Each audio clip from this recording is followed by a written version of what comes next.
नमस्ते। आप सभी से अनुरोध है कि कृपया हमारी चैनल को सब्सक्राइब करें और लाइक करें वीडियो को, शेयर करें वीडियो को। आज राहुल गांधी के साथ बहुत बड़ा खेला हो गया। जी, मैं पार्लियामेंट की बात नहीं कर रहा और यहाँ की भी बात नहीं कर रहा। मैं बात कर रहा हूँ उनके डीप स्टेट के लिंक्स की, और उनके डीप स्टेट के लिंक्स एक्सपोज हो गए, और वो भी यूरोप के एक ऐसे पब्लिकेशन के द्वारा जिसके प्रति राहुल गांधी जी की अगाध श्रद्धा है। जी, ऐसी बात नहीं है कि ये लिंक्स जो थे वो पहले भारतीय जो हैं हमारे यहाँ उन्होंने नहीं किए थे, कि हमारे कुछ जो ट्विटर के जो इन्वेस्टिगेशन एक्सपर्ट्स हैं उन्होंने भी ये बातें कही थी। लेकिन आपको पता है कि कोई भारतीय अगर इस तरह से करता है तो फिर वो यूरोप में और दूसरे स्थानों पर भी हमारे जो भारतीय गुलाम मानसिकता के लोग हैं वो भी कितना उसको महत्व देते हैं। हाँ, देख लिया हमने, सबने समझ लिया, लेकिन वो मीडिया में नहीं आ पाया। अब क्या हुआ कि साहब, एक ऑर्गेनाइजेशन है, उसका नाम है OCCRP, organised crime and corruption reporting project, OCCRP। अब ये OCCRP क्या करता है? ये OCCRP जो है ये दुनिया भर में ये कहता है कि साहब ये इन्वेस्टिगेशन कर रहा है क्राइम और इस तरह की बातें कर रहा है कि साहब क्राइम और करप्शन इस तरह के हम जो है वो ढूंढ रहे हैं। लेकिन वो कहाँ करता है, काम करता है? वो केवल US डीप स्टेट और सोरोस जैसे लोग जो हैं वो डीप स्टेट से एफिलिएटेड है, उनके लिए काम करता है। और अब राहुल गांधी का जो उनसे कनेक्शन है वो पूरी तरह से इस्टेब्लिश हो गया। कैसे, मैं बताता हूँ आपको। फ्रांस में एक पब्लिकेशन है मीडिया पार्ट। अब ये मीडिया पार्ट, यदि आपको ध्यान हो, ये मीडिया पार्ट वो पब्लिकेशन है जिसने रफाल के बारे में रिपोर्ट पब्लिश की थी, और राहुल गांधी ने उस मीडिया पार्ट की रिपोर्ट के बेसिस पे ही सारे के सारे जो रफाल के झूठे चार्जेस भारत सरकार के ऊपर, मोदी के ऊपर लगाए थे, वो उसी मीडिया पार्ट के रिपोर्ट के ऊपर लगाए थे। और मीडिया पार्ट को ये कहा था कि साहब ये तो बड़े अपनी इंटीग्रिटी के लिए जाना जाता है। तो भाई अगर वो अपनी इंटीग्रिटी के लिए जाना जाता है तो उसने जो है ये OCCRP इसके विरुद्ध एक इन्वेस्टिगेटिव आर्टिकल डाला है। और वो इन्वेस्टिगेशन इसका ये कहता है कि ये जो OCCRP है ये सोरोस के जो ओपन फाउंडेशन सोसाइटी है उससे ये फंडिंग लेता है।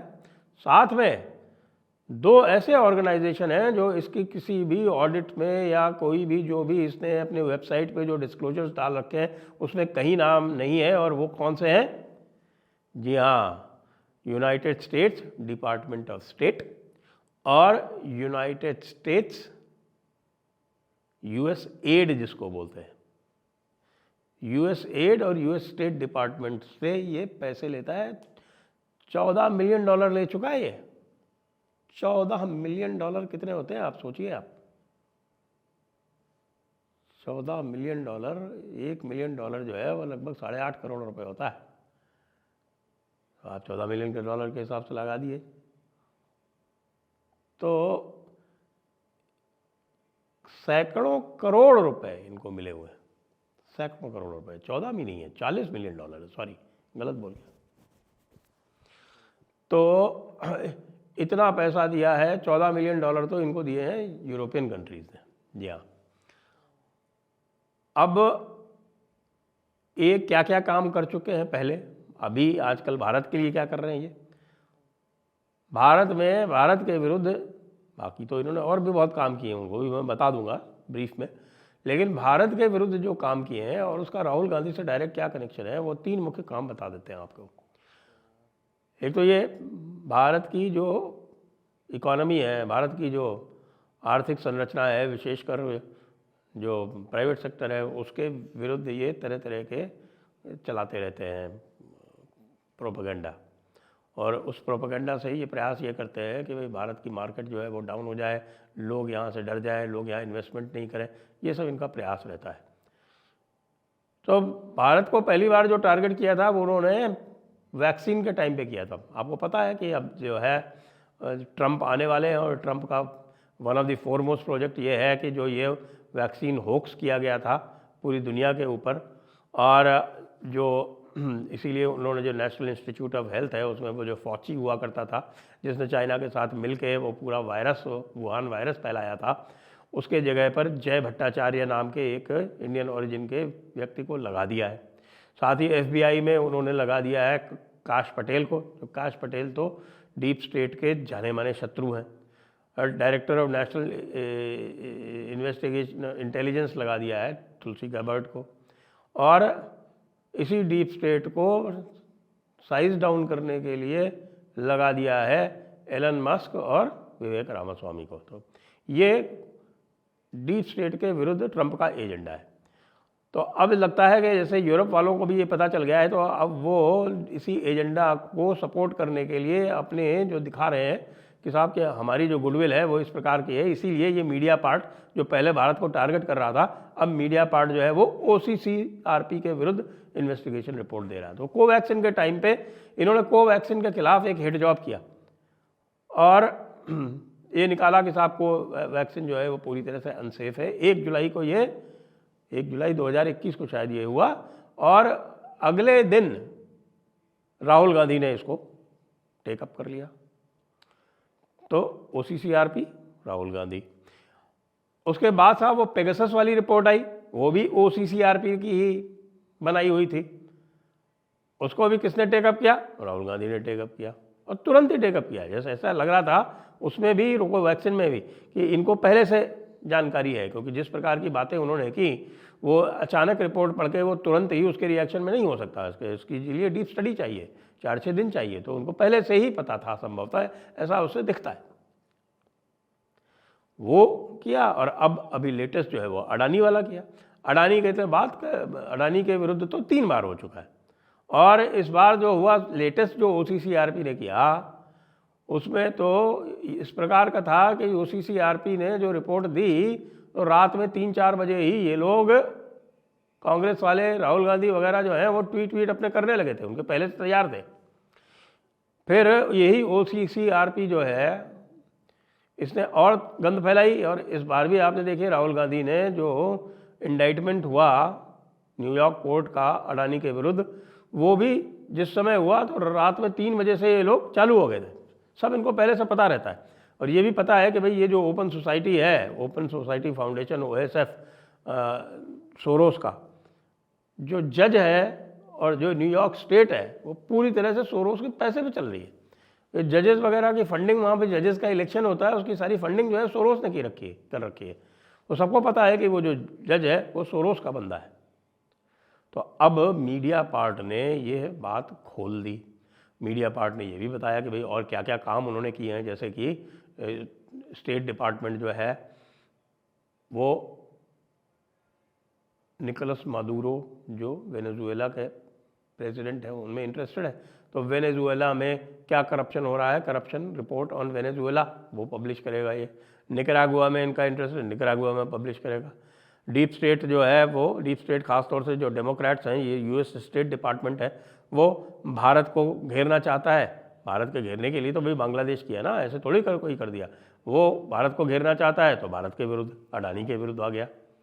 और कुछ तो भाई बाकी किसी के खिलाफ मिलेगा क्या आसानी से। तो ये काम OCCRP करता है और OCCRP की जो फंडिंग स्ट्रक्चर जो इस प्रकार से इसका भंडाफोड़ किया है, भंडाफोड़ पूरी तरह से मीडिया पार्ट ने उसको लेके भाई बहुत खलबली है। मैं तो अभी समय पार्लियामेंट चल रही है, मैं तो अनुरोध करूंगा हमारे जो भी MPs जो पार्लियामेंटेरियंस हैं जो सुन रहे हैं जयपुर डायलॉग्स को, कई सारे MP सुनते हैं, वो सुन रहे हैं, तो भाई ये जो कनेक्शन है इसको उठा के और पार्लियामेंट में ये पूछा जाए कि भाई ये जो लीडर ऑफ अपोजिशन है हमारा वो किस तरह से इस प्रकार के जो देश विरोधी संस्थाएं हैं उनके साथ में संबद्ध है, और न केवल इस संबंध को उजागर किया जाए, इसको आगे भी ले जाया जाए। ये तो पूरी तरह से एक 152 BNS का अपराध है भाई। ऐसे कैसे छोड़ा जा सकता है इन लोगों को? बस यही बात है। ये बात ऐसा नहीं है कि हमारे यहाँ भी, मुझे ध्यान है विजय पटेल और हॉकाई इन लोगों ने जो है इसको बात को पहले भी उठाया था, लेकिन उस पर अधिक ध्यान नहीं दिया गया। भाई हम लोग तो ब्राउन स्किन वाले हैं ना, हमारी बात पे कौन ध्यान देगा। अब लो वाइट स्किन वाले आ गए, अब बोलो राहुल गांधी जी। अब तो वाइट स्किन वालों ने ये बात उठा दी और आपका जो संबंध है वो उजागर कर दिया। इसमें थोड़ा सा और डीप जाएंगे ना तो आपको ये भी मिल जाएगा कि डायरेक्ट किस तरह से जो बातें जो कही गई हैं OCCRP द्वारा, उसी बातों को लेकर टूर ऑर्गेनाइज किए गए हैं यूनाइटेड स्टेट्स के, हमारे राहुल गांधी जी के। ये षड्यंत्र जो है वो इतना डीप रूटेड है, इस पर ध्यान देने की आवश्यकता है। US स्टेट डिपार्टमेंट ही बांग्लादेश में लगा हुआ है। अभी डोनाल्ड लू को भेजा जा रहा है फिर से भारत में। पता नहीं भारत क्यों अलाउ कर रहा है डोनाल्ड लू को, अलाउ ही नहीं करना चाहिए। 5 दिसंबर को डोनाल्ड लू भारत, नेपाल, श्रीलंका 3 स्थानों पर विजिट करेंगे। नेपाल में जाके, चूँकि अभी बांग्लादेश में कर रखा है, फिर नेपाल और श्रीलंका में जाके भारत के विरुद्ध कोई षड्यंत्र करेगा। हालांकि उनको भी पता है कि भाई डोनाल्ड लू के जो आका हैं वो चुनाव हार चुके हैं। अब आते ही जिस दिन आएंगे, ट्रंप आएंगे, उस दिन पहले दिन या तो ये स्वयं रिज़ाइन करके चले जाएंगे या फिर इनको निकाल दिया जाएगा। लेकिन ये जो 50 दिन बचे हैं, इस 50 दिन में पूरी तरह से लोग गंद फैलाना चाहते हैं। तो इस गंदगी जो फैला रहे हैं उसके विरुद्ध यदि यूरोप का कोई मीडिया खड़ा हो गया है तो बड़े हर्ष की बात है। ये OCCRP जो है, इसका ये भी आया है इसी रिपोर्ट में कि जो बड़ा मीडिया है, जो भी बड़ा मीडिया है US का, उसके सबके साथ इसके बिल्कुल ऐसे पक्के संबंध हैं। इसलिए जो भी ये कुछ करता है वो उछाला जाता है और जो ये नहीं चाहता है उसे दबा दिया जाता है। लेकिन भाई सत्यमेव जयते होता है। आपको सच को कब तक दबा के रखोगे? फंस गए ना सारे के सारे सोरोस और सोरोस के चेले। हमारे राहुल गांधी जी भी जो हैं उनके ऊपर भी एक क्वेश्चन मार्क खड़ा हो गया ना। देखिए आगे ये और भी बड़ा होने वाला है और ये राहुल गांधी का पीछा आसानी से नहीं छोड़ेगा ये OCCRP स्कैंडल। जय हिंद, जय भारत, वंदे मातरम।